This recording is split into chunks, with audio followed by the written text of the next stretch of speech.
ಇವತ್ತಿನ ದೇವತೆ ಕಾತ್ಯಾಯಿನಿ ದೇವಿ. ನೋಡಿ, ಕಾತ್ಯಾಯಿನಿ ಅನ್ನುವಂಥ ಹೆಸರಿನಲ್ಲಿ ದೇವಿಯ ಆರಾಧನೆ ಪೂಜೆಯನ್ನು ಮಾಡುವಂತಹದ್ದು ಇವತ್ತಿನ ವಿಶೇಷ. ಈ ಒಂದು ದೇವಿಯ ಒಂದು ರೂಪ ಯಾವ ರೀತಿ ಇರುತ್ತೆ, ಮತ್ತು ಯಾವ ಒಂದು ಹೆಸರಿನಲ್ಲಿ ಕರೆಯಲ್ಪಡ್ತಾಳೆ ಅಂತಂದರೆ, ನೋಡಿ, ಸಂಗೀತ ದೇವತೆ ಶಾರದಾ ದೇವಿ. ದೇವಿಯ ರೂಪ ವೀಣಾ ದಂಡ ಕಮಂಡಲಧಾರಿಣಿ, ಅಕ್ಷಮಾಲೆ ಅಭಯ ಹಸ್ತ. ನೋಡಿ, ವೀಣೆಯನ್ನು ದಂಡ ಕಮಂಡಲ ಧಾರಿಣಿಯಾಗಿ ಅಕ್ಷಮಾಲೆಯನ್ನು ಅಭಯ ಹಸ್ತದಲ್ಲಿ ಇಟ್ಕೊಂಡಿರ್ತಾಳೆ. ಮತ್ತು ವಿದ್ಯಾ ಪುಸ್ತಕ ಧಾರಣಿ. ನೋಡಿ, ಎಲ್ರಿಗೂ ಕೂಡ ಯಾವುದೇ ಒಂದು ನಾವು ವೃತ್ತಿ ಉದ್ಯೋಗ ಮಾಡಬೇಕಾದ್ರೆ ವಿದ್ಯೆ ಜ್ಞಾನ ಇರಲೇಬೇಕು. ಆ ಒಂದು ಸಕಲ ಸಂಪನ್ನತೆಯನ್ನು ಅನುಗ್ರಹಿಸುವಂತಹ ದೇವಿಯಾಗಿರ್ತಾಳೆ.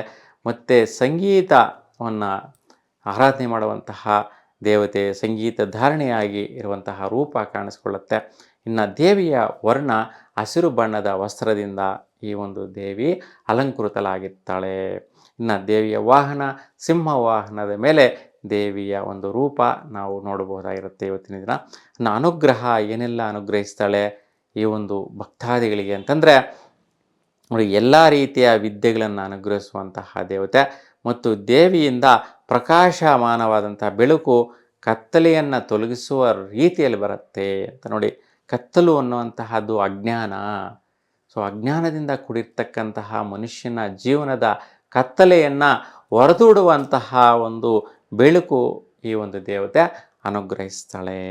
ಇನ್ನು ಭಯವನ್ನು ದೂರ ಮಾಡುವಂಥವಳು. ನೋಡಿ, ಪ್ರತಿಯೊಬ್ಬರಿಗೂ ಏನೋ ಒಂದು ಕೆಲಸ ಮಾಡಬೇಕು ಅಂದರೆ ಭಯ.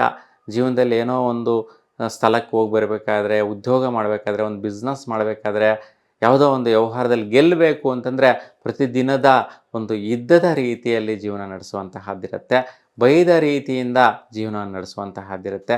ಆ ಎಲ್ಲ ಭಯಗಳನ್ನು ದೂಡಿ ದೇವಿ ನಮ್ಮ ಸುತ್ತಲೂ ಕೂಡ ರಕ್ಷಣೆಯನ್ನು ನೀಡುವಂತಹ ಸ್ಥಿತಿ ದೇವಿ ಅನುಗ್ರಹ ಇರುತ್ತೆ.